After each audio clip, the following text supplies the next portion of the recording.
All right, hit record.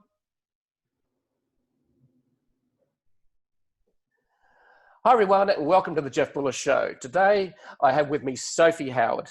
And before we start chatting with Sophie, I want to give you a little bit of an overview of what Sophie's done in the last few years. So in 2014, while on maternity leave, Sophie realised that she didn't want to return to full-time work. Who doesn't? The ardent desire to stay at home to care for a new expanded family led Sophie to explore home-based business options. That's pretty important in this current situation we're experiencing around the world. With the popularity of internet businesses on the rise, Sophie enrolled in an Amazon private label selling course. While the course offered solid information, the advice to start by procuring inexpensive popular items in China. She ignored this advice and instead followed something else. Sophie sourced and invested in a handmade product from Nepal. Her gamble paid off, and through strategic branding efforts and leveraging the skills she gleaned from her time in the workforce, Sophie sold $1 million in products during her first year in business, which is pretty awesome. I'm going to find out more about that soon. After the success of her first product, Sophie went to launch 400 items and sold her first Amazon business for 7 figures. So she not only started a business, she successfully exited. Over the next 2 years, she established and scaled multiple Amazon businesses. She founded and sold an organic tea business, Hire Tea, for multiple 6 figures in US dollars. In 2016, Sophie founded Sell Global, a company which aims to help exporters increase revenue and sell premium products online through a done-for-you service. She's been a finalist in the Wellington Gold Awards for Emerging Exporter of the Year in 2016. And Sophie's also a frequent speaker traveling around Australia, UK, and the USA, and has delivered conference presentations at numerous events. So welcome to the show, Sophie. And what I suppose you're known as is the Amazon Queen of Selling. Is that correct? Is that the label you like to be known as? Oh, I'm not sure. My business partners call me the Mary Poppins of Amazon, which might be more like it. Mary Poppins of what? Sorry, the Mary Poppins of Amazon, but I don't know if I'm very regal. It's all quite casual around here, but. Well, you live in a beautiful part of the world, Wanaka, which is just near Queenstown, about an hour out, isn't it? So one of my favourite places on the planet. And you are now an adopted New Zealander, I suppose, after originally being born at a very early age in Scotland. So you've been adopted by a beautiful country, which I just love visiting. So welcome to the show, Sophie. And I'd like to, I suppose, dive into a little bit, because a lot of people are wanting to start businesses online, and that's what you've done. And you've also got a new project happening, which we'll discuss a little bit later. But I think what I'd like to get into is your success in building an online business on Amazon, using all their resources to help, basically build a virtual business without spending any money on building your own warehouse, basically using Amazon's resources and also sourcing your products. So tell us about that journey. So it was in 2014, you've on maternity leave, and are you going, so were you bored, or was it just like? Not bored, but I was just, I knew something had to be done a little bit differently, otherwise something was going to explode, because there wasn't enough sleep or enough income for how hard I was working. So I was doing lots for other people, running around for managers at work, running around after children at home, and very early starts, running on not much sleep. Everything was all just, quite hard going. And so I could sort of see the track ahead on, the staying at the day job option, and sort of what those senior managers' lives look like. And it didn't really inspire me. Like, I'm not really big on status. I didn't really want to work 60-hour weeks. I'm not that motivated by money. I had a really nice job, so I was working for the New Zealand government, so it was all, fine, but I just thought something, if I make some effort and create a new business now, then that might give me a much better lifestyle. Yep, okay. So I had a good look around, and there were quite a lot of online things that just looked a bit baffling and not very, like, I would be good at them. Like, I had a bit of a poke around at binary options trading, like, this did not speak to me, these are not my people. Right, okay. And the same with like the crypto stuff. I mean, you can see that there could be strategies to buy and sell or trade or whatever, but you're kind of a little bit at the mercy of some of those markets, and it could all just disappear on you. Whereas the Amazon and the products world I rather like, because you're selling real products to real people. Yep. And the other thing that swung in the favor of the Amazon opportunity was that I'd met somebody locally. A friend of mine's husband was selling on Amazon, so I'd sort of seen it wasn't a scam, or it wasn't too good to be true. I could sort of see his business, his numbers, and he'd left his job as an accountant doing it. So it kind of was there was a connection a little bit closer to home than some of these things where you watch a webinar and it sounds too good to be true and you wonder if it is. Yep. So I didn't have huge targets. I needed to make, a few $1,000s a month would have made all the difference at that stage. It was the difference of paying a nanny and working part-time for government, which hasn't got much left over. No. Versus, some income from home when the kids are asleep. Perfect. So it was never meant to be a big business. It was meant to just sort of replace the day job income, but it went much better than that, which was nice. Yeah. Okay. That's a surprise. So you did an online course on how to sell on Amazon, and the advice from my research was that they were told to source cheap products and sell them on Amazon, and you went, let's do something different. So you ignored the online training advice and said, let's do something a little bit different. So what was your first product that you sourced from Nepal, wasn't it? Yeah. So there's a funny kind of code in the world of Amazon sellers where nobody ever says what they sell, which is not very helpful for your listeners, sorry. But it's just weird, like nobody tells anybody what they sell on Amazon. Right, None of my students even talk amongst each other really what they sell. So Okay. it's just a bit weird, but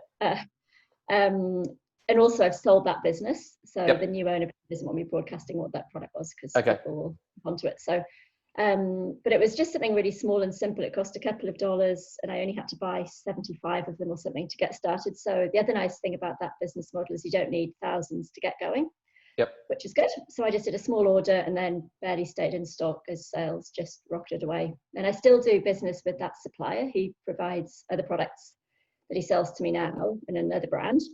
Right. And the things I did differently were like I kept clear of China because I wanted to do kind of more premium products than mass-produced plastic. There are some, really good quality things that come out of China, but I thought I would just do something a bit different. And I wanted to kind of build a brand. So at the beginning, everybody else on Amazon was picking products on the numbers and the profit and sort of the Alibaba sort of scan to pick up product ideas. And find the suppliers, whereas I thought, well, if it's that easy to find the factory and that easy for the factory to make the product without really a special brand around it, it's really hard to protect it or stop people copying.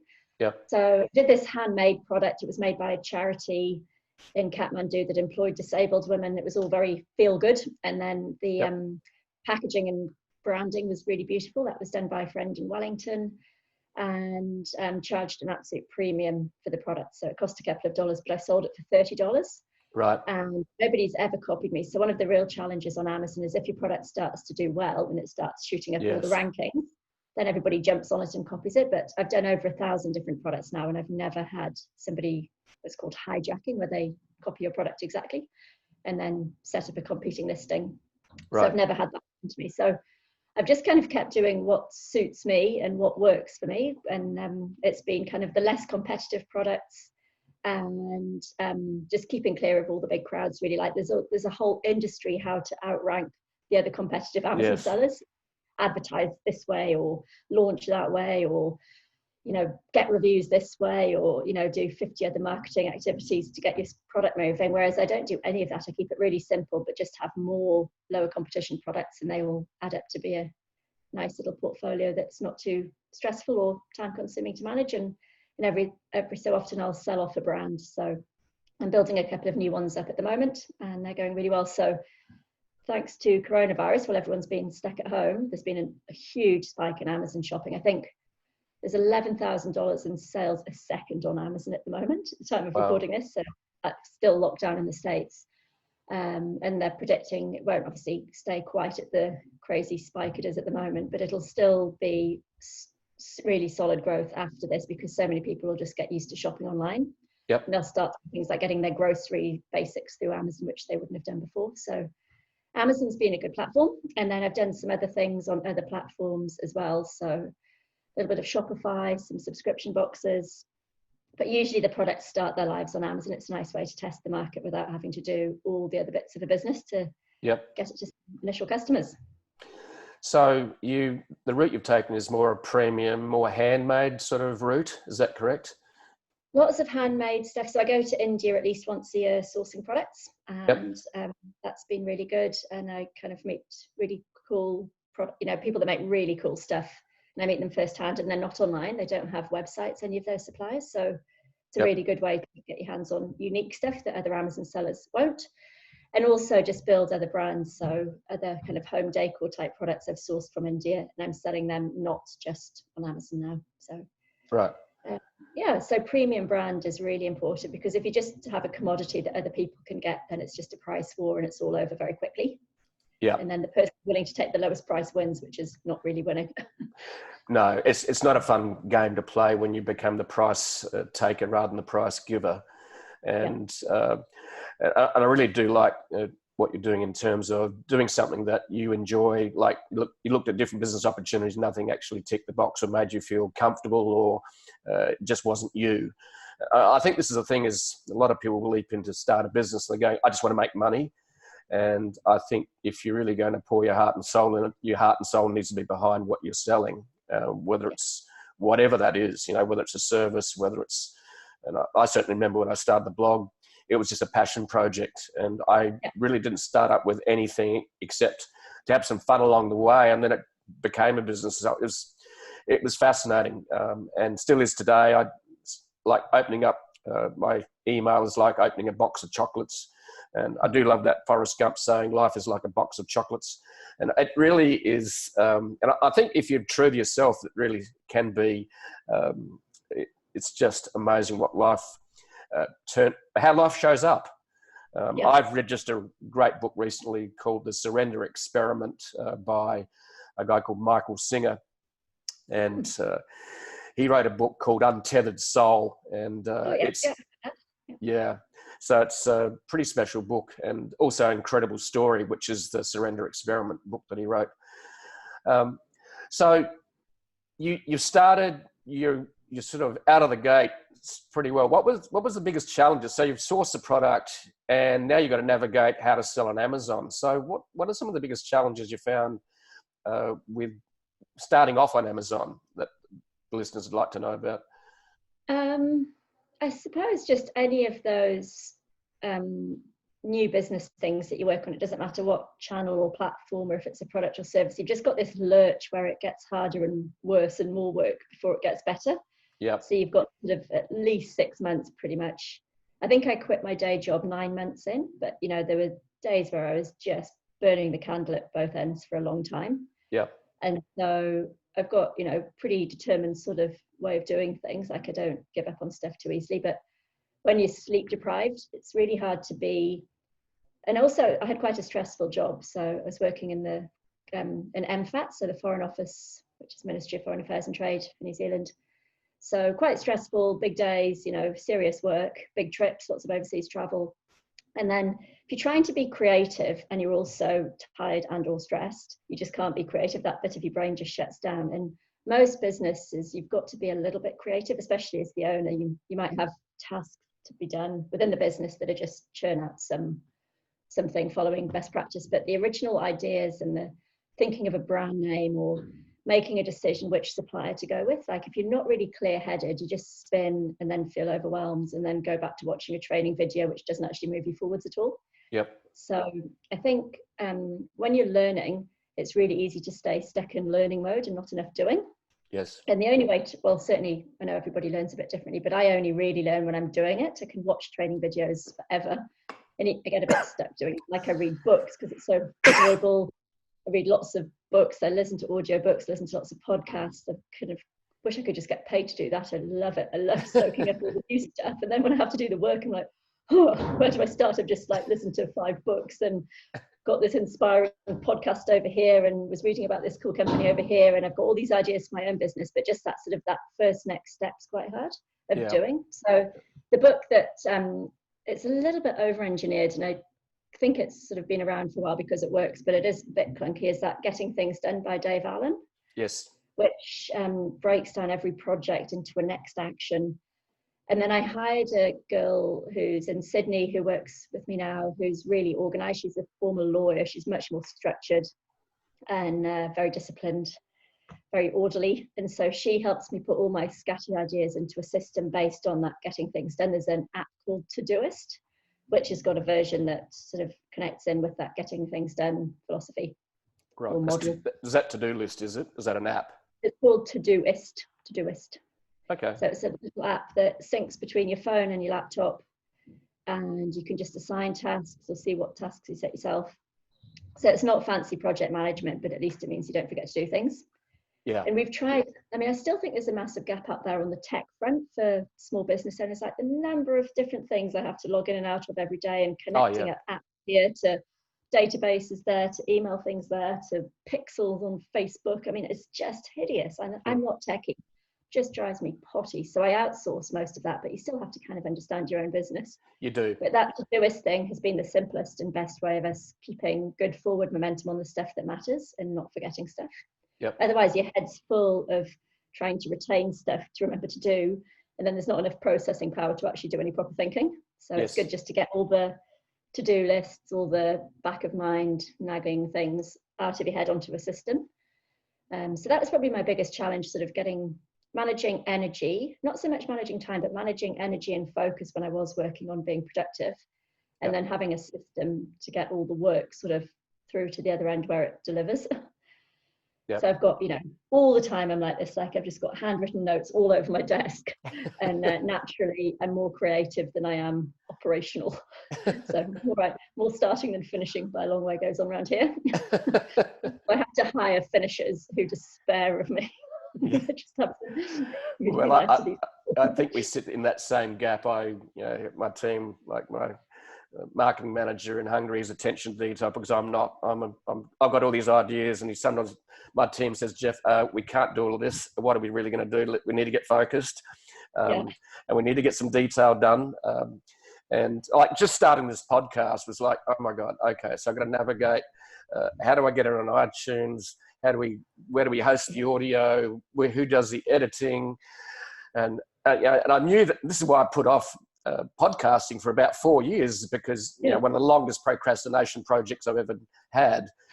And I sometimes excel at procrastination, but I eventually realized, I said, I've got the team now, I've got the editors, I've got the marketing attention to detail project managers, I've got a sound editor. So I totally get it. It's like, really, you need those people to help you get stuff done. Yeah. So it's and it's really good. Lots of people out there who love a bit of direction and some steady paid work from home. They're really happy to do it. They love creating order out of the chaos. Yeah. And I sound like we just create a bit of chaos with all our ideas. And that's good. But not many people can do both. No, you can't be good at everything, and that's where I think you've got to realize and be aware of your weaknesses and your strengths. And the challenge for me is trying to keep it as simple as possible, and so because there's just incredible power in simplicity, and just like you said, you've come back from a 20-kilometer run, and that's sort of like your sanity escape. I'm the same. I need to go for a bike ride every day pretty well. I also meditate. So it, for me, is trying to create silence amongst chaos, and I try and minimize chaos, all the bits and bobs. So it's really interesting to hear you sort of go, well, there's a lot of things, so many apps and so many databases to do things with. So just weep some days. There's just so many, and you can't even manage all the passwords for them, because you think you've got it all sorted, and then one needs to be renewed, and then your system of how you cope with them. Like I've got that LastPass thing, but anyway, I've worked out it's really good just to sort of have enough trust with one or two people that you can actually hand over quite a lot of the significant stuff. Like you can't be a control freak and then get anywhere in this game. No, but I just have trust. I've never been ripped off by a supplier or a staff member or any kind of employee. Like I've been lucky and managed them carefully and chosen them carefully, but I would not have managed anything if I'd been doing it all myself. Yeah, and I think that's one of the entrepreneurs' biggest challenges is quite often businesses just start being a one-man band or one-woman band. And that is letting go of that control. And I've seen that up close and personal with people that have tried to hang on and control everything. And I think it's just a way to go, to really provide a real emotional challenge. Yeah, it's a real challenge. Perfectionism. Well, like the software guys are really good now at shipping that minimum viable product, but a lot of other entrepreneurs won't release the course till they've done every last module, got every workbook perfect, and the thing just never happens because it takes too long. Yeah. So perfectionism is not helpful, which nobody's ever accused me of, it's fair to say. I can fast, but it's like 80-20 rule for most stuff, but I'm really, really fast on that 80%. I never went to the job interviews, where they say, so what's your biggest weakness? I never said, oh, I'm a real perfectionist. Yeah, it's cool. So you're up and running, and so let's go into the next area. So the challenge, we've gone through some of those.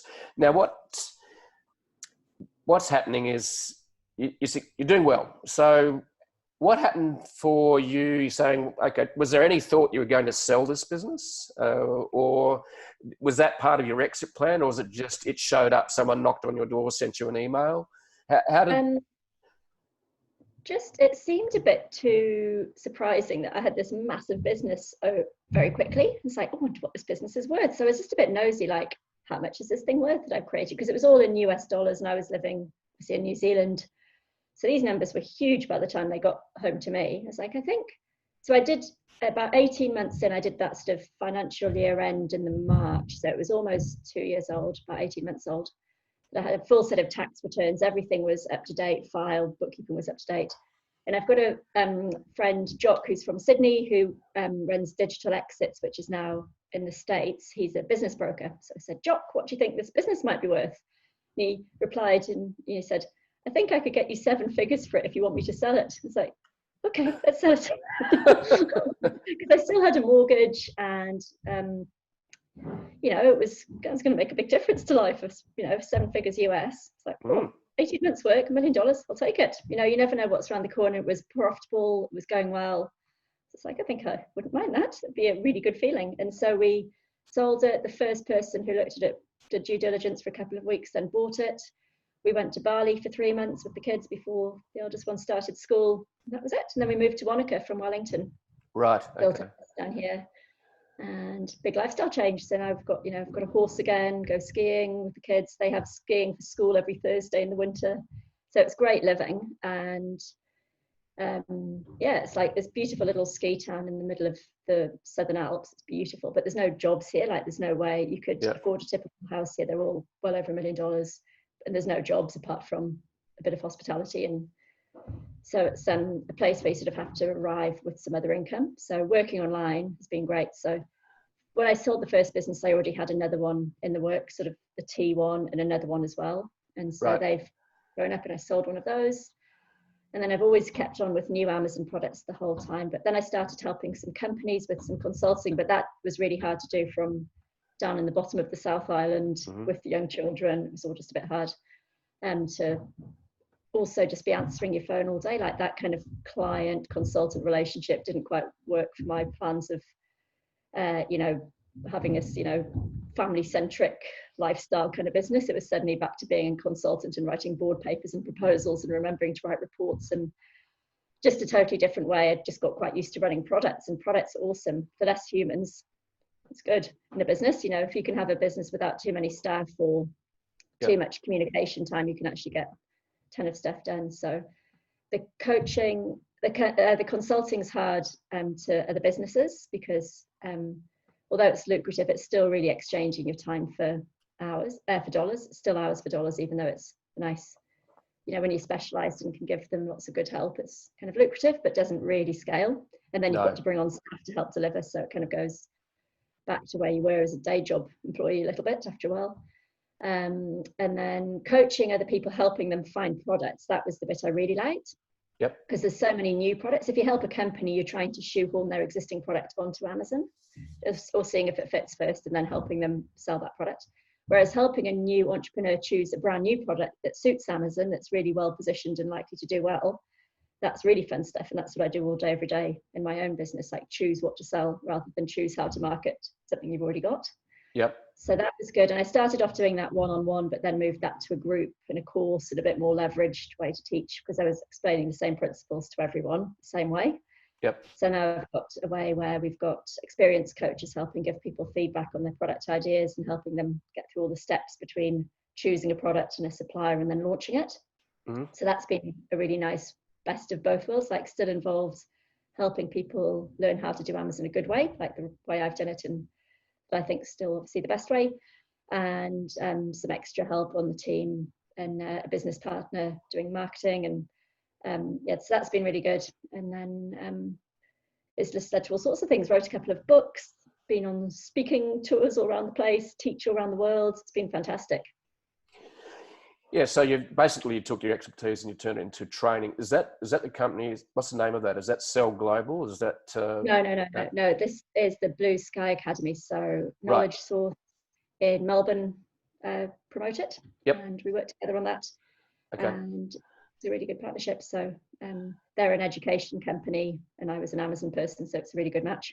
Yeah, and that's we actually met, I think, about nearly 4 years ago initially, and I think you're in the middle of selling the tea company, I think it was, on Amazon, and we did a little bit of work together, and it was great to sort of see your passion and expertise, and you've scaled that by working with the company out of Blue Sky Amazon, isn't it? So so you've got you're basically trading time for money, and you're going, that's not working very well. So are you still doing any consulting? Or no? No, I get really nice emails. I just offered to help a local New Zealand company for free because I really like their products. They had a booth at the local agricultural show. Okay. I was there doing horsey stuff, and I was like, oh, I like your product. You should sell that on Amazon. And they're like, oh, but we can't possibly afford to do it. And I was like, yes, you can. You don't need to send very much. I'll show you how. So some nice little companies that, if I can spend half an hour and show them how to get started, then they can, do it themselves a little bit. But no, I don't really want to be a consultant, and I really like starting up new things, and I really like that education side. Like, there's really good energy from teaching. Like, you get a lot of feedback and it keeps you sharp on your subject. Plus, it's just kind of healthy for your brain to keep learning, and there's nothing like having to teach something to learn it really well. And so every Friday for 4 years now, in fact, maybe even longer, 4.5 at least actually, I've done a live broadcast every single Friday morning, teaching something that I know about Amazon or e-commerce or products or supply chains. This morning was actually a guest speaker doing one on pay-per-click advertising on Amazon, because so many of the listeners are Amazon people. Yep. But that's been really good. Just once a week, learn something and teach it. And that's good for me, good for them. And that's just kept everything sharp, because things do change quite quickly in e-commerce, and there's a lot of noise in the system. So you've got to really study what's noise and what's important signal. Right. There's a lot of flapping on all the Facebook groups if anything ever changes on an Amazon policy, or, right. There's always the sky is falling, people who are neurotic about everything, making a lot of noise, or people teaching tactics that look a bit dodgy, but everybody's, going crackers to learn how to do it as fast as they can. Yep. So it's my job to stay on top of what's real, what's not, what works, what doesn't, what's interesting, what I've just heard 50 million times, and it's someone just trying to sell you something. So just trying to have that kind of critical thinking about what matters in business, and trying to apply it myself and teach it myself the whole time. And right. So some of that's beyond Amazon, but still all online. I can't imagine sort of a service type business or a face-to-face thing would ever be as appealing to me as just having a really neat online business where your product or your service sells almost automatically. Right. So you providing this training to your community, is that what you're doing? Yeah. Right. Yeah. We've built up a really nice community of Amazon sellers, and so the majority of that program's around Amazon, choosing products, finding suppliers, all that kind of thing. Right. Okay. Launching brands, how to promote your product, how to build a brand and sell it, all the stuff that I'm doing myself, I teach. Yep.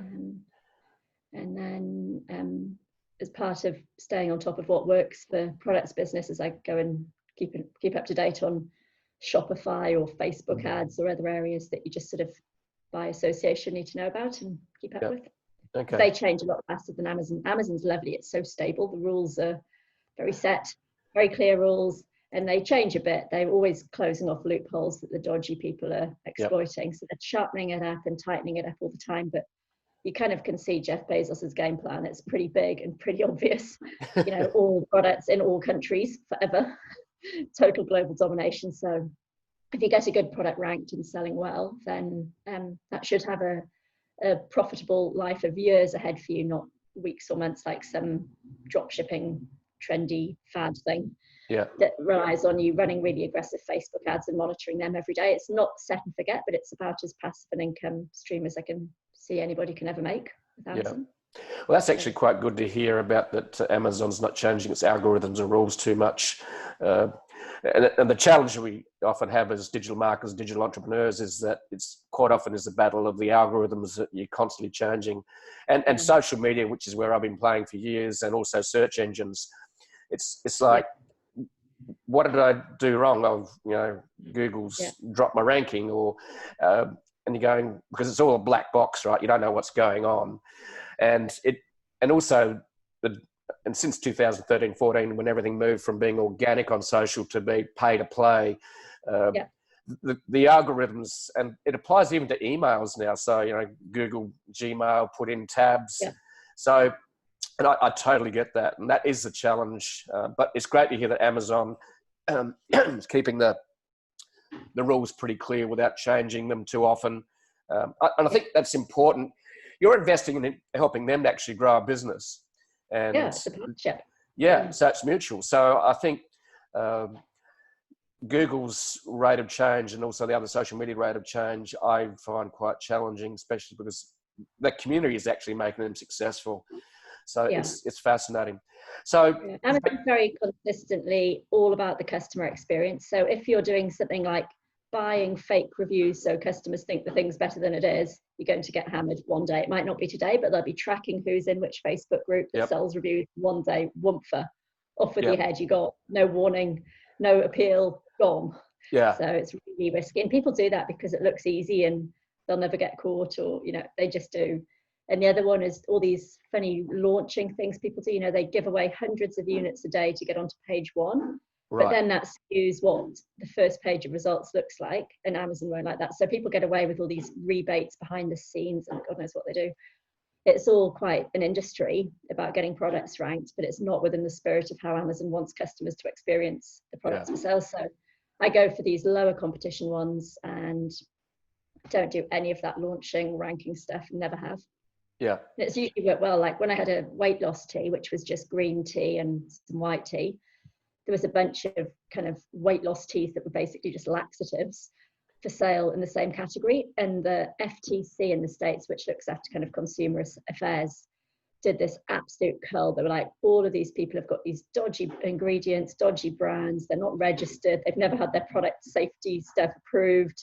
They're selling masses of it on Amazon. They've got thousands of fake reviews, and Amazon just got rid of all my competition overnight. And I was left as the only one because I had that actually was just I think mine was called a detox tea. But I think when I started selling that on Amazon, there were 3,000 searches a month for the search term tea. Sorry, 3 million searches a month for the search term tea, and 12 million searches a month for the search term weight loss tea. So I did like this detox thing that was all kind of herbs and green teas. And it was really nice. It had ginger and stuff in it. It was kind of organic, and it's a really good quality product. And it was still really cheap because they're not expensive ingredients. So I had a huge margin on a repeat purchase product and the category to myself for a year or so. It was awesome.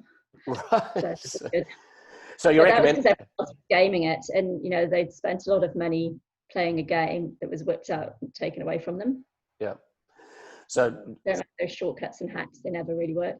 No. So the recommendation I'm hearing here is keep it as simple as possible and keep your nose clean and play by the rules. And if you've got a great product, you spent the time, you've been creative enough to source it, that the good person wins at the end of the day then, by the sounds of it. So it's great to hear, because there are a lot, it's navigating, just to go into, trying to source a product. I've been on Alibaba years ago, and it was just doing my head in terms of just trying, like, is this too good to be true? I'm thinking maybe it is. It's just so keep your nose clean, play the game, just be straight. And quality suppliers. So I've had a few products from China. Like I must have launched 1,000 products now, and less than 1% would have been from China. Right. A couple, but not very many at all. And so now I have nothing that comes out of China, and was just worked quite well for the kinds of brands I build. And Yep. I think I get charged a premium price because there's usually a pretty good story. My top selling products from Australia at the moment, actually. Right. Okay. Yeah. Leaves from Queensland in a ship, and off it goes, and can barely keep in stock with it. It's a really unique, really cool product, and I don't have any direct competition really for it on Amazon. That's great. So you got a new project, which is an education type project. Is that correct? Yes. And I think it's very appropriate with what you're doing at the moment, and what's happening at the moment. So can you tell us a little bit about what you're doing, what you're launching? I think you've launched it to your own list initially just to test it. And so tell us a little bit about this new exciting sort of project that you're working on. Well, it was based on a book I wrote last year, which was sort of sharing my philosophy in business. So some of the stuff we've already talked around, like having a very frugal approach at the front end, having a quality product, playing it really safe, like not chasing the hacks and the shortcuts, but building something of real value that's going to last for years, not months. So the kinds of products I've launched and the way I've built my own teams and the training products I've launched for Amazon, I think they've worked because I've been doing it a little bit differently from how a lot of other people would do it, which is kind of chase the mass market, you know, pay to do the hacks and the shortcuts and the cheap launches. And the other thing that I've noticed in all the last 6 years of running various online businesses is that not all people suit all the different business models. So when I watch people, you know, try to learn about Facebook or something, some people find the creative part really easy. You know, they love playing around with Canva and images, and they find coming up with the offer easy, but they might find the analytics of managing the ads really hard. So it's just really rare that an entrepreneur is good at all those different skills. And then that makes a huge difference to how likely you'll be to be successful with different types of business models. So I'm quite a generalist, so Amazon really suits me.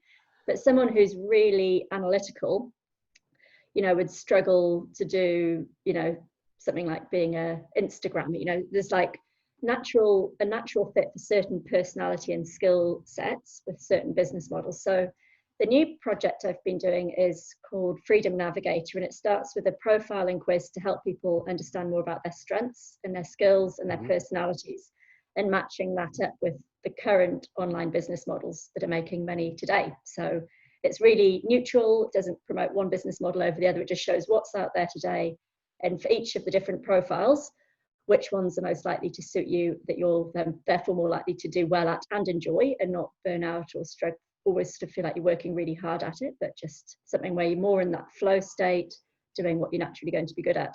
Right.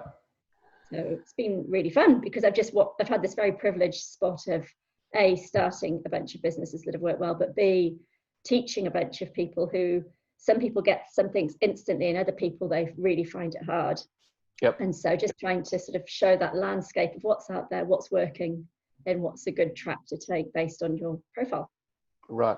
So this is an online course. Is that what Yes. it is? Yes. So it's mostly online modules, but the same thing that I did with the Amazon, which was to do a live session on a regular basis. So some ongoing live coaching, which keeps everyone up to date, because this stuff you can't just do a course once a year and then hope it's still current a year later. It's got to be kind of kept alive because stuff all changes all the time.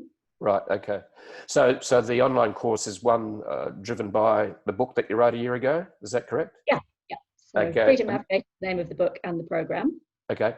And then you do the start of that course is doing the actual questionnaire. So, yeah. Okay. So, and then you go into a series of 8 modules? Yeah, I think there's 8 core modules. Then there's a load of bonus bits as well, but the 8 core ones teach things like how to think like a CEO. There's a huge run through of all the business models and the pros and cons of each one. You know, if you want a lifestyle business, there's a lot more options than if you want to build something that's going to be worth millions of dollars in a short space of time. So it takes into account circumstances and, you know, things like capital needed to get started or really core skills. And obviously some skills are more trainable than others. Yep. But this gives people that kind of overview, and then skills like managing operations in a startup business. It's almost like a mini MBA for a modern online business. So all the core skills you just need to know to be successful with your own online business. So hiring and running virtual teams, marketing through Facebook and through sales funnels, creating a unique product and service, like how to really understand what if the opportunity for your idea is real, and even how to come up with those ideas of a new product or service, branding, the whole thing, start to finish. Right. Okay. So this sort of online course, and what I love that you've done is you've kept things as simple as possible. You've used Amazon's resources. You play the game straight and narrow. You're a straight arrow, and basically you're not going to get done over because you're playing by the rules. And it sounds like you. So what you're really doing is you're taking what you learned from the Amazon online selling, and also, I suppose, your interaction with all your students and your community, and going, okay, so how can I actually add value? Because it looks like you really want to add value to the people around you, and which is great to see. So essentially, you're going from not only running a business but also being an online educator and sharing your knowledge, and just I suppose to wrap it up, just in terms of what you would like to share, is there anything you'd like to share with our audience in terms of some 2 or 3 top takeaways in terms of what you've learned along the way in the last 6 years since you started Amazon, I think it is now? And there's probably 2 things that I think are a bit neglected in a lot of the other kind of online education areas. So there's some really great courses out there. If you want to learn how to run a Facebook ad agency or become a copywriter, there's great training. But the thing about running your own business from home is that there's sort of a couple of things that are essential that nobody really shows you how to do. And one of them is sort of your self-care and the state that you're in. I mean, people like Tony Robbins teach how to get into the right state to be awesome or whatever, but just that kind of routine for a very unstructured life. I mean, nobody's giving you weekly meeting schedules or telling you what you need to hand in or paying you on a regular basis. So managing your own energy and your own workflow and your space and your time and your outputs is really reliant on that mental state that you're in. So that's sort of managing your sleep, your food, your exercise is really, really essential. And lots of entrepreneurs have such unhealthy habits and then wonder why they're stressed and scatty and forgetful or not coming up with enough content or something. So I think self-care is really neglected for entrepreneurs. And I can tell, like, as soon as I've had a few bad nights with children not sleeping or something, like, my ability to focus and do good work is just out the window. So in a day job, you can, not quite in zombie mode, but it's certainly a lot more forgiving to be an employee without having lots of focus. But when you've got your own business and you're driving it, you have to look after yourself really, really well. Otherwise, it's just not going to go that well. So that's how, the first thing. Yep. Sorry, keep going. So that's the first one. And the second one is just to focus on profit. There's so many people bragging with screenshots, and then they come to me going, I've got a $6 million Amazon account, but it's running backwards. Or, they're just not, they don't have a clue what their numbers are in their business. So they're both not sort of softer skills, but they're not like a core technical thing that you teach in a online module. It's part of like your philosophy of your online business, is that you look after yourself and that you focus on bringing the profit in, and then you've got the right to have expenses rather than go out and get a new sports car because you've had a good sales month and then realize you can't pay your tax bill, or all those fancy staff you hired actually didn't do that well for you in the end, and you've got to let them all go, and you run into a big financial hole in the process, plus you borrowed some money you've now got to repay. So those are the 2 things that I think, if you've got your body and mind in a good state, and then you're really disciplined with the money, it should all go well. Like, nothing should go wrong if you're looking after those 2 things. And then obviously the ethics and work rate and productivity and all those other things have to happen as well. But I think those 2 ones really interest me, because I see people just either super stressed or, in big messes, and they were kind of avoidable. Not very exciting stuff to teach, because nobody gets really excited about, better financial management. It's not a really racy subject. They want to learn about a $1 million brand or something. But if you don't do that stuff, it all crashes in a big heap, and you run out of energy, and you don't see the positive results for your work. You need to kind of feel like your business is working for you and improving your life, not that you've just created yourself another job that causes stress. So it's really interesting. So you just basically said self-care and business care, essentially. So, Yeah. and if you don't have the skills in business care, is hire people that are great bookkeepers, will lodge your taxes on time, will let you know what's really going on. And so we just maybe just go back into the self-care part, because that's an area that interests me. I have a fairly set routine most days, and I realised when I travelled, I was overseas for did a bit of a digital nomad last year, and I realised that I really miss my routine. So if you're happy to, maybe can you share a little bit of what your typical daily morning routine looks like, just Yeah. and how it works for you? Yeah. So the other thing I factor in with my routine is childcare. So I have my children half the week, and they're with for 1 week, and then they're with my ex-husband for the next week. So that alternates. So I'm almost like on a fortnightly cycle. And then what I do is don't set an alarm on the mornings where I don't need to. I get as much sleep as I can, but I tend to wake up quite early. And then I have a coffee, and then I go for a run. And I'm not sort of strict intermittent fasting, but I tend not to eat till kind of after midday or 1 usually. I'll come back from a run, do some work, and then the two main people that work for me are in Australia, so 2-hour time difference. So I have a call with them, one of them, both of them, something. It's all very loose. We don't have sort of a schedule of calls or anything. I just ping on a Skype message who's free for a quick catch up. Yep. And usually be something I've been thinking about while I've been running that I want to then action. So I listen to audiobooks when I'm running. It's about half the time, and maybe half the time nothing. But I never listen to a novel for entertainment. Like I'm always listening to podcasts or an audiobook. And I'll run for, like today I was out for about 2 hours. I've done probably 3 2-hour runs this week. And then a few little walks just to clear my head. But if I don't do that, I'm horrible and cranky, and I don't sleep well, and I'm just not very good at work. Like I really need exercise. This is the thing I've learned. And then what else do I do? Cup of tea, bit of work, pot around in the garden. I often am walking while I'm talking on the phone. Like I don't sit at my desk very much. I'm usually out and about. Right.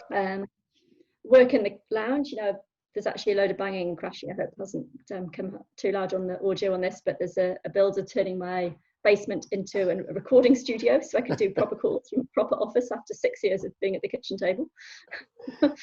And then the days I've got the children, they come home from school, I pick them up at 3, and it's like 100 meters. I hop over the neighbour's fence and pick the kids up on foot. I can wait till I hear the school bell and get there in time for them to come up. Okay. Pretty close. And then hang out with them for the rest of the day. I try not to work at night. Yeah. I try to always have a few new courses that I'm doing on the go. So I'm doing one at the moment about building online communities. So I've always sort of been an educator teaching, but like the Facebook groups for my education programs, there's lots and lots of questions to me or the coaches, but not that sort of big family feel that I've been a part of in other groups. I'm sort of trying to work out how people do that really good community building. I think mostly you just need to make it someone's job to be like a community manager and just really get that user generated content as part of the culture of your program. Yep. So that's the thing I'm learning about at the moment, and I'm learning about some other things I've got on the go. I'm just doing a Pinterest ads course because I feel like that's cheap traffic rather than pesky old Facebook and their horrible costs. Plus they just turn you off with no warning. You can do everything right, and you suddenly got on Facebook, which is weird. Well, Google can do the same on an algorithm. It's just and Amazon. Yeah. No appeal, no humans. So it's a real risk in business to only have one source of customers or one product or one client.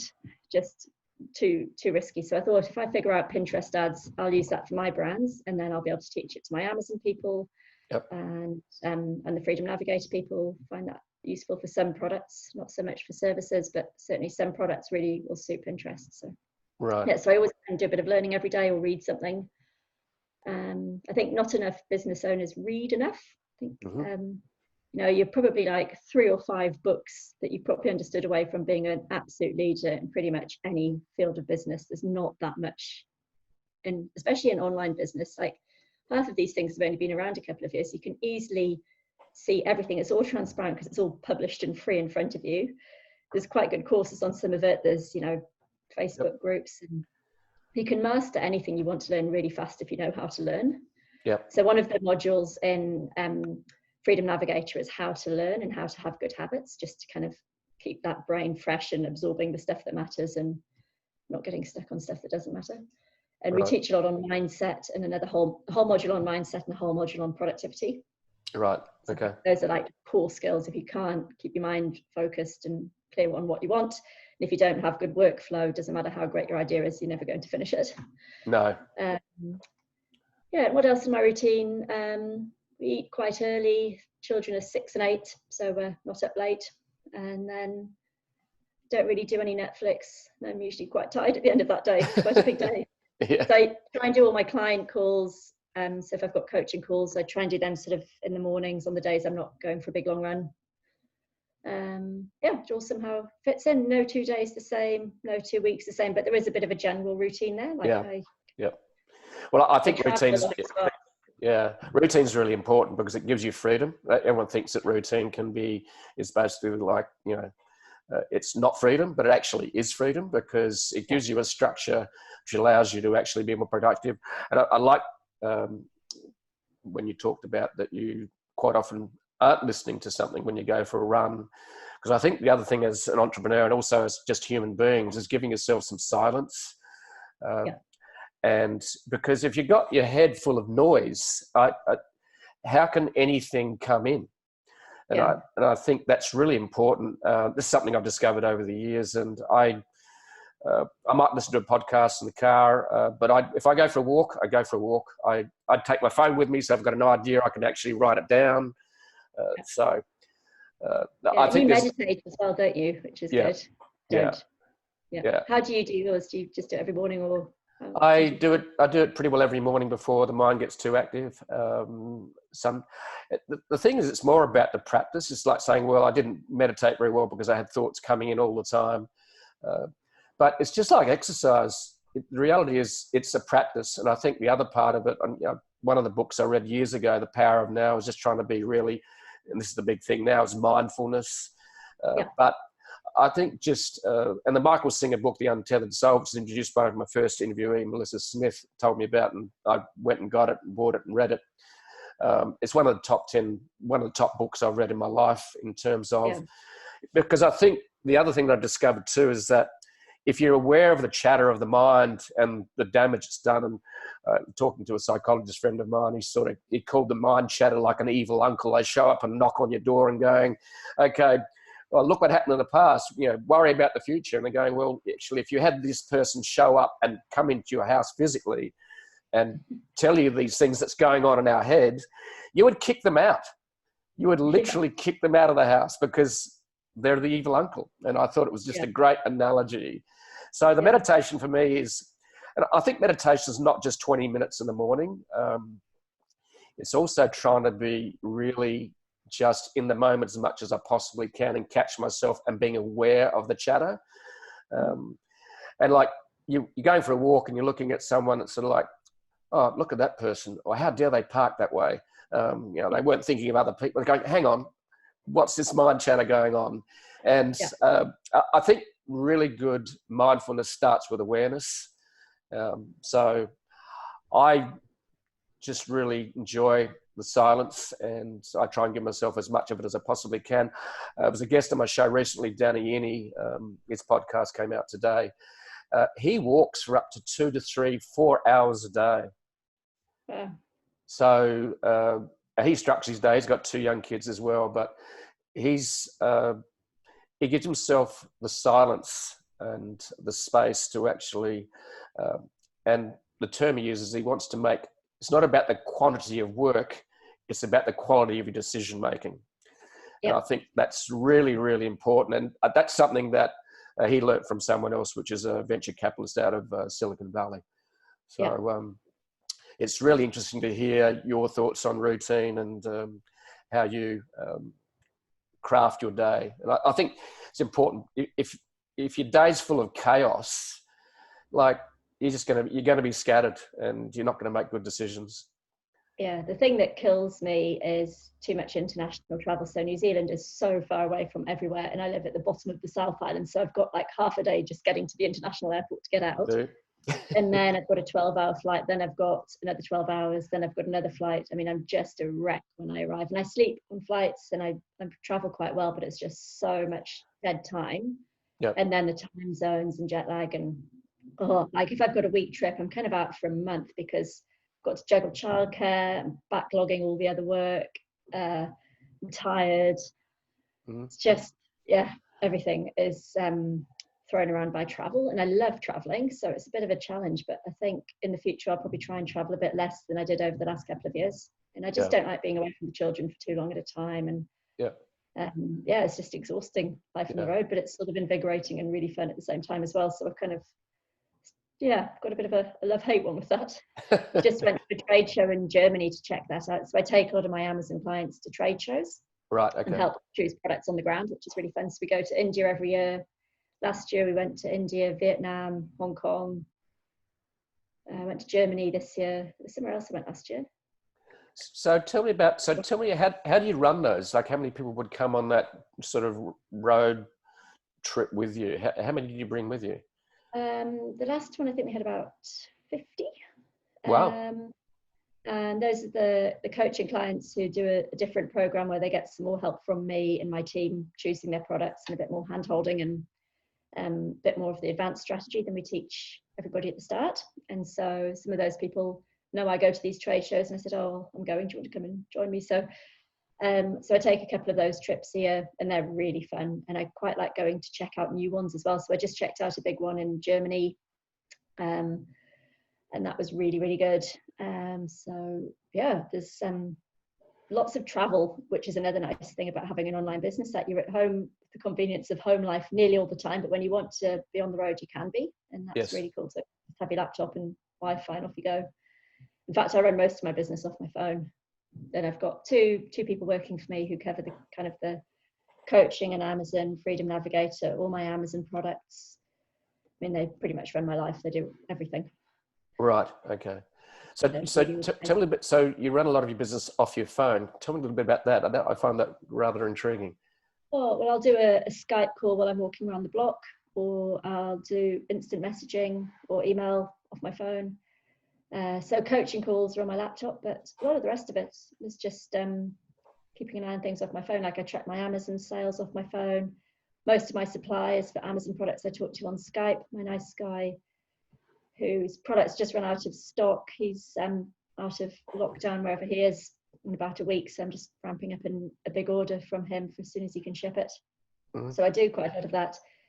I definitely work kind of ladies' hours, very part-time, but just quite intense hours. Right. And, okay. And I try not to do too much computer time. Like I try and sort of, if I've got a call with my team, one of them will be taking notes and putting everything into Todoist, and I'll be walking and talking. Right. I think I do better thinking and clearer decision making when I'm not staring at a screen. Right. Okay. Well, so you've basically found a way to work as efficiently as possible that works for you, and which I think I'd love to assess.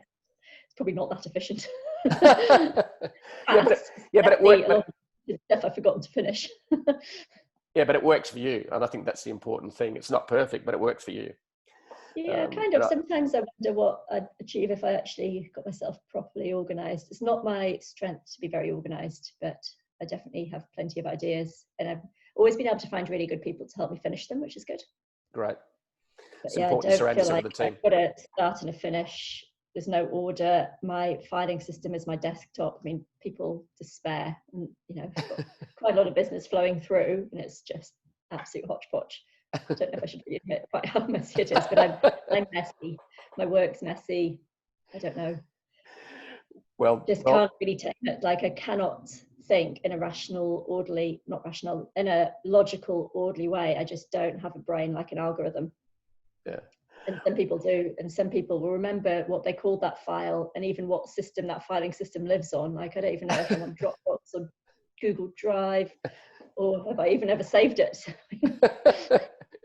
Spend a lot of time redoing stuff that I've not been very organized on, but the big picture's there, the ideas happen. It's just my personal document management. It's not, am I clear on it? Do I know the numbers? I know the important stuff that matters to me, but the stuff that doesn't matter to me is what I called that file, and did I remember to save it?